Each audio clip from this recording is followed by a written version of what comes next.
Naik pesawat tidak mungkin. Naik haji tidak mungkin nggak naik pesawat. Dan pesawat itu semua menggunakan uang berbunga dicicilnya. Nyewa pun pakai uang berbunga, pakai bank.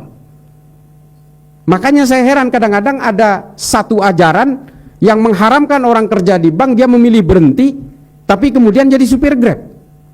Ada Oppo, oh oke, berbunga. Akhirnya dia jualan habatus sauda. Dia pikir impor ekspornya habatus sauda dari Yaman itu tidak menggunakan bank.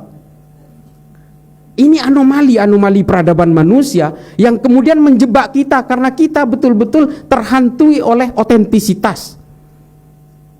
Jangan salah, ada mutaghayyirat yang bisa dirubah, dan Islam ini berkembang karena Islam ini dirancang untuk menjadi agama yang bisa merahmati seluruh alam semesta sampai hari kiamat.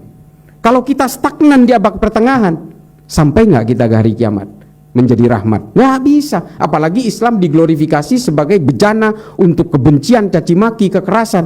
Nggak sampai hari kiamat kita sudah tidak menjadi rahmat, dan tidak akan laku. Islam tidak mempunyai daya tariknya.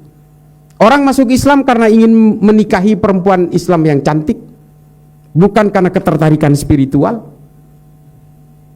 Nah, adik-adikku sekalian, apa yang saya sampaikan ini adalah bahwa marilah jayakan agama kita ini lewat ilmu pengetahuan.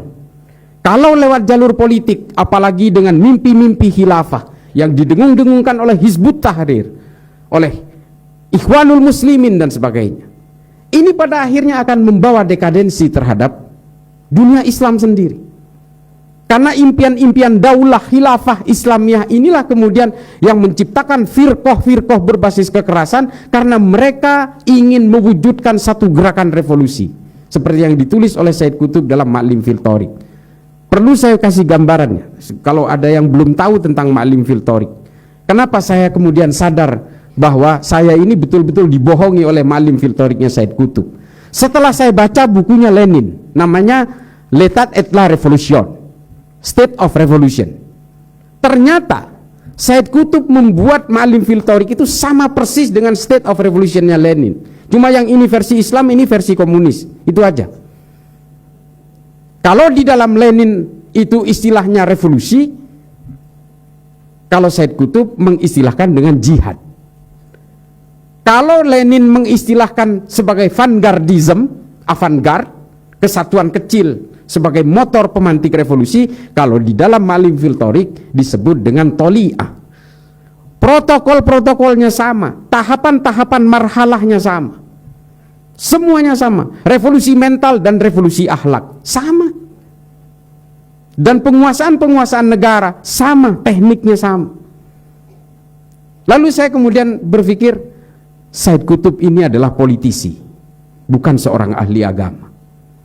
Lalu saya pelajari juga fi Dhilalil Quran, bagaimana dia melencengkan terjemahan Al-Quran tentang Al-Maidah ayat 44, Al-Baqarah 29, Al-Baqarah 341 dan sebagainya. Saya kemudian berpikir, ini politisi ternyata. Dari situlah kemudian trajektori Islam berubah arah, dan hari ini kita betul-betul menjadi pion-pion mainan-mainan politik global. Operasi intelijen semua terjun ke Indonesia. Setelah mereka melewati Timur Tengah, Asia Selatan dan sebagainya, mereka memantik Abu Sayyaf, gerakan Thailand Selatan. Bagaimana konflik Tamil dan Sinhala dibuat oleh intelijen-intelijen Barat. Ini saya tidak tabu untuk mengatakan ini.